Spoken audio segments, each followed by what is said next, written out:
Hey everyone, Taiwan Semiconductor stock is soaring near record levels on the back of rising effectiveness of artificial intelligence, which is boosting demand for semiconductor chips. So a lot of investors are asking, is it too late to buy Taiwan Semiconductor stock? Is it too expensive now? I'm going to answer that question in this video, and you might be surprised at my conclusion. Now, I'm going to look at Taiwan Semiconductor's latest quarterly results or latest revenue results. I'm going to look at its longer-term results in terms of revenue, profitability, and cash flow. I'm going to look at the forecast for the next 5 years and what analysts on Wall Street think about Taiwan Semi. And finally, compare it against its valuation to answer the question if I think Taiwan Semiconductor stock is a buy at these levels or if it's just too late to buy and it's just too expensive. So let's take a look. I want to thank the Motley Fool for sponsoring this video. Visit fool.com/Parkev for the 10 best stocks to buy now. All right, so as I highlighted earlier, Taiwan Semiconductor's stock is near record highs at $153 per share.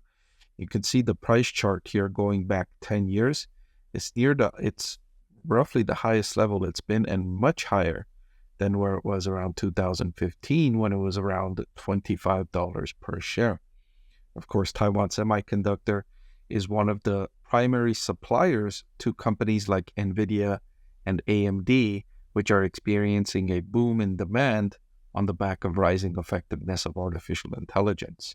Now, in its latest update, Taiwan Semiconductor told investors that in April, its revenue increased by 59.6% year over year, and that was up 21% from the previous month.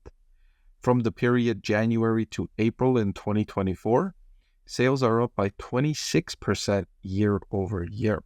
So Taiwan Semiconductor is experiencing that boom in revenue on the back of rising effectiveness of AI. Now, Taiwan Semiconductor is also investing aggressively to expand manufacturing capacity, but also not just in Taiwan. They are expanding capacity in Taiwan, but they're also diversifying their manufacturing base, expanding manufacturing. They're adding new facilities in Japan and new facilities in the US in Arizona.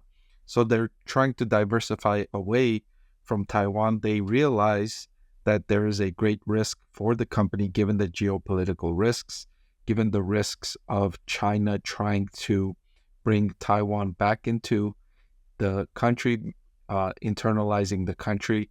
The risks of those concerns are keeping some investors away, although looking at the company's stock price performance, investors have been overlooking that risk as of late. So Taiwan Semi benefiting from that. Also, they're getting some incentives from governments in the US and in Japan to bring some manufacturing to their shores. And so they're capitalizing on that as well, definitely taking advantage of those benefits. Now, longer term, you can see Taiwan Semi has done a great job boosting revenue up to 71.46 billion in the most recent trailing 12-month period. That was up from roughly 20 billion in 2016. Now, one of my favorite things about Taiwan Semi is that it has utilized economies in scale and boosted its operating profit margin and its cash flow from operations to sales. Taiwan Semi's performance in these metrics are among the best of any business in the world. Taiwan Semi's cash flow from operations to sales at 57.49% is very impressive, near the best of any business in the world. And its operating profit margin at 41.82%, very strong, not near the best, but still very strong at 41.82%. These two metrics for a company like Taiwan Semiconductor, which requires significant capital investments, right? It needs to spend multi-billions of dollars to upgrade its manufacturing facilities and to keep it up to date with the latest generation technology to stay ahead of the game. And that's a very cyclical industry that requires continuous investments in there. And so to be able to invest billions of dollars in research and development, manufacturing expansion, and still generate these strong profit margins and cash flow from operations, demonstrates truly impressive business execution.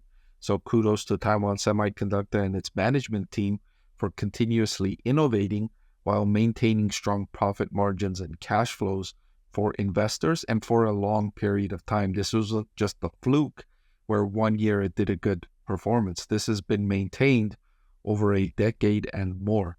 So really good job, really good execution from the Taiwan Semi management team. Now, longer term, investors on Wall Street, they expect Taiwan Semiconductor to grow earnings per share at 21.5% over the next 5 years, 21.5% per year over the next 5 years. That's a robust rate of growth. Now, what I advise many of my viewers to do is look at a company's earnings per share forecast over the next several years and compare it with the forward price to earnings ratio that you're paying for the stock. If you're getting a EPS growth of 21.5% and you're paying a valuation, a forward PE of 21 or below, that likely means you're getting a good value for the stock. So let's take a look at the forward price to earnings ratio. In fact, Taiwan Semi is selling at a forward price to earnings below the earnings per share forecast. Is trading at a forward PE of 19.5, which is roughly where this stock has traded for going back until July of 2021. You've seen it trade at a higher valuation for moments, and you've seen it trade at a lower valuation for moments. But at 19.53, you can say this is about the average valuation this stock has traded for in the last 3 years, according to this metric. So if you're looking at the valuation of the stock, investors can see they're getting about the same value for this stock as they were 3 years ago, even though the stock price is much higher than it was 3 years ago. You can see the stock price from 2021, $50 per share, it's roughly tripled to $153 per share. But you're getting so much more in return that the value is roughly equivalent to what you were getting around July of 2021, slightly higher than what you were paying in July of 2021. So this stock is not more expensive than it was in 2021. The price is higher, but that doesn't mean it's more expensive. And the big distinguishing factor there is what you're getting in return. If you're getting more in return for the price that you're paying, that means you're getting a good value. You're not paying a more expensive price. So not unlike when you go to a store and when you go to buy a product, if you're getting 1 unit of a product, you're not willing to pay as much as if you're getting 12 units of a product. If the price is higher, but you're getting 12 units instead of 1 unit, you're willing to pay the higher price and you're still feeling like you're getting a good value because you're getting more units. That's the case with Taiwan Semi. Even though the stock price is higher, you're getting so much more in return that it's not more expensive. And so I've had Taiwan Semiconductor stock rated as a buy all year long. I last updated this recommendation on April 18th, and I'll reiterate here and say that I don't think the stock is too expensive. I don't think it's too late to buy the stock. I still think it's a buy today, May 21st, as I update this recommendation and reiterate that I think Taiwan Semi stock is a good stock to buy. Before I let you go, let me tell you about the greatest deal on YouTube. With just a click of a button, you can get free financial analysis from a professor with decades of investing experience. So what are you waiting for? Hit that subscribe button, and I'll see you again soon.